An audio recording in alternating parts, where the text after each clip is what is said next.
Merhaba sevgili hanımlar, değerli dostlar, değerli takipçilerim. Annemin Örgü Dünyası kanalına hoş geldiniz.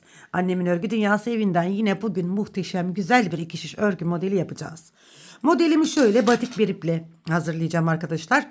Biliyorsunuz ki bu yılın batik renkler çok moda. Bu yılda yine moda olacak. Ben de sizlere batik bir iple güzel bir model anlatacağım. Alize Baby Best'in bir ipi. Şöyle 100 gram 240 metrelik renk numaramız da hemen şurada var. Bakabilir, yazabilirsiniz bir yerlere yapmak isterseniz. Almak isterseniz pardon. Evet şöyle 3,5 milimde şişlerimi kullanacağım. Hemen desenimin yapılışına geçiyorum. Videomu uzatmak istemiyorum. Bu modelden sevgili hanımlar dilediğiniz modelleri yapabilirsiniz. Yelekler, hırkalar, atkılar, bereler, süveterler. Yani ne geliyorsa aklınıza yapabilirsiniz. Bebek örgülerinde, yetişkin örgülerinde kullanabilirsiniz. Şöyle 2 ve 2'nin katlarında ilmeklerimizi atalım. Desenimizin kurulumuna geçelim arkadaşlar. Dilediğiniz lastik modelini yapabilirsiniz ama haroşa lastik bu desene yakışıyor arkadaşlar. Yine de siz bilirsiniz, sevdiğiniz, size kolay ne geliyorsa onu başlayın.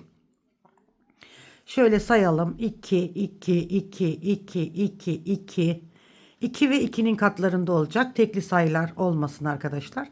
Şöyle bu kadar ilmek benim size modeli anlatabilmem için yeterli arkadaşlar. 2 ve 2'nin katlarında ilmeğimi attım. Hemen şuradan bağlıyorum. Batik bir iple güzel bir model olacak. Şöyle kenar ilmeğimi yeni başladığım için ördüm. Şöyle bir sıra önden arkadan düz örgü yaparak da başlayabilirsiniz arkadaşlar. Direkt modele geçişte yapabilirsiniz. Lastiğinizi ördükten sonra. Evet ben şöyle bir sıra düz örüyorum. Örgümün ön yüzüne geçmek için. Evet örgümün ön yüzündeyim ve birinci sırasındayım hanımlar. Şöyle bir sıra düz örgü yaptım. Modelimin birinci sırasındayım. Tüm ilmeklerimi düz olarak örüyorum. Sıra sonuna kadar tüm ilmeklerimi düz olarak öreceğim. Çok güzel bir model hanımlar. Kazaklar yapabilirsiniz çocuğunuza, kendinize, eşinize, bayan örgülerinde kullanılır. Ön yüzde bir sıra düz ördükten sonra arka yüze geçiyorum. Arka yüzünde de şöyle sevgili hanımlar bir sıra ters örüyorum. Modelin ikinci sırasındayız ve ters örgülerle sıra sonuna kadar devam ediyoruz. 4 sırada bir model kendini tekrar edecek arkadaşlar. Sadece bir sırasında model kuruyoruz. İnanın o kadar kolay bir model.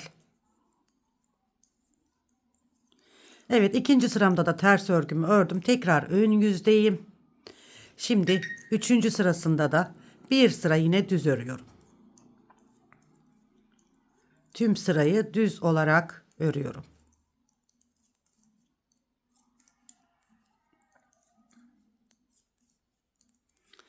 Evet bu model istek olarak geldi arkadaşlar. Değerli bir takipçimiz bu modeli istediği için tekrar sizle daha evveliyatında bir yapmıştım. Tekrar sizlere hazırlıyorum. Evet üçüncü sıramı da yaptım. Dördüncü sıradayız ve son sırasındayız. Şimdi kenar ilmeğimi aldım. Modelimize şekil verme sırasındayız.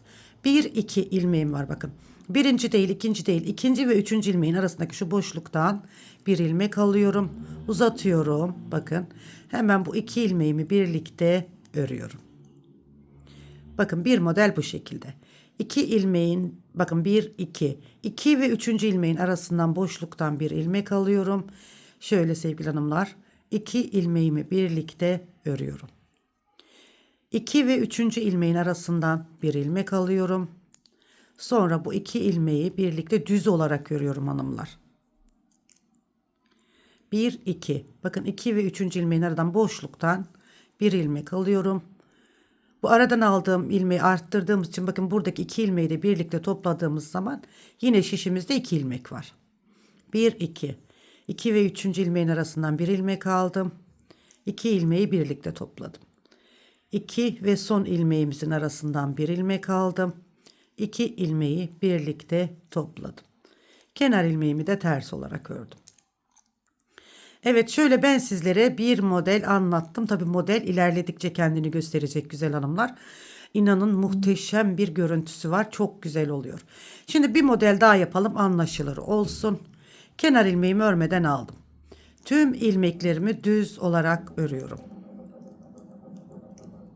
Sıra sonuna kadar tüm ilmeklerimi düz olarak örüyorum. İkinci modelin birinci sırası burası. Kenar ilmeğimizi ters örelim.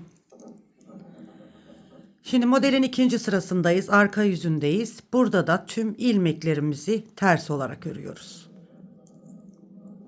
Hem kolay hem hızlı ilerleyen bir model. Çocuğunuza, bebeğinize, kendinize, eşinize hediye olarak yapabileceğiniz hem güzel hem şık bir model hanımlar. Yapmanızı tavsiye ederim. Özellikle batik ipler biliyorsunuz bu dönemlerde moda oldu. Sizler de yapabilirsiniz. Gerçekten çok şık oluyor. Çok güzel bebek kazakları yapabilirsiniz. Modelimin 3. sırasındayım. Kenar ilmeğimi örmeden aldım.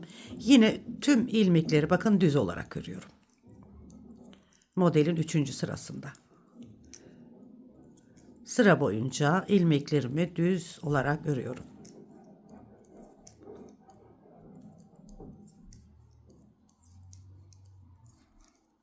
Evet. Şöyle 3. sıramı da tamamladım bakın. Modelin 4. ve son sırasındayız. Kenar ilmeğimi örmeden alıyorum. Bakın şu şekilde. 1 2. 2 ve 3. ilmeğin arasındaki şu boşluktan bir ilmek alıyorum. Hemen bu iki ilmeği de birlikte topluyorum.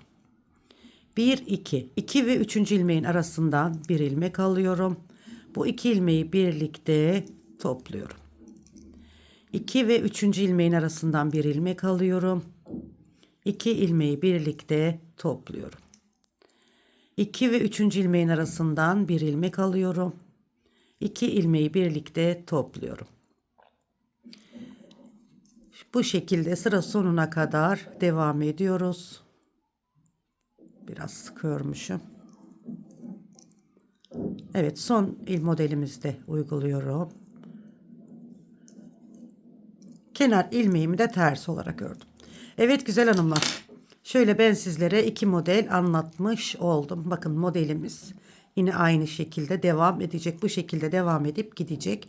Muhteşem bir model. Evet şu şekilde. Şimdi modelimizin ilerlemiş halinde bir görelim.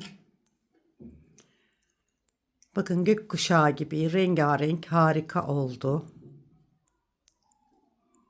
Şöyle.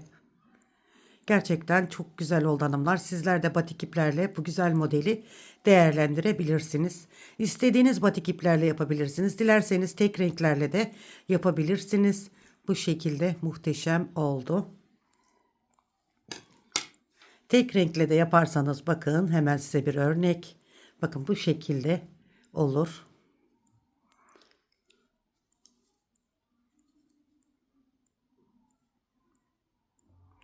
Evet arkası da bu şekilde. Evet ben modele batik olana bayıldım hanımlar. Sizler bakalım hangisini daha çok sevdiniz? Yorumlarda yazarsanız çok mutlu olurum. Bu modeli dediğim gibi yelek modellerinde, hırka modellerinde, süveter, atkı, bere, bebek örgülerinde eşinize kendinize kullanabileceğiniz bayan örgü modeli. Sevgili hanımlar, bazı arkadaşlar yorumlarda eşime bundan yapabilir miyim, oğluma bundan yapabilir miyim diye modelleri soruyorsunuz. Bu model hem bay hem bayan için harika bir model. Evet bir modelin daha sonuna geldim sevgili hanımlar. Umarım beğendiniz. Umarım hoşunuza gitti. Beğendiyseniz arkadaşlarınızla, dostlarınızla, sevdiklerinizle bu güzel deseni paylaşmayı unutmayın diyorum. Yepyeni örgü modellerinde tekrar bir arada olmak üzere kanalıma abone olmayı, yorum ve beğeni yapmayı unutmayın. Modelim hakkında fikirlerinizi merakla bekliyorum. Allah'a emanet olun. Hoşça kalın.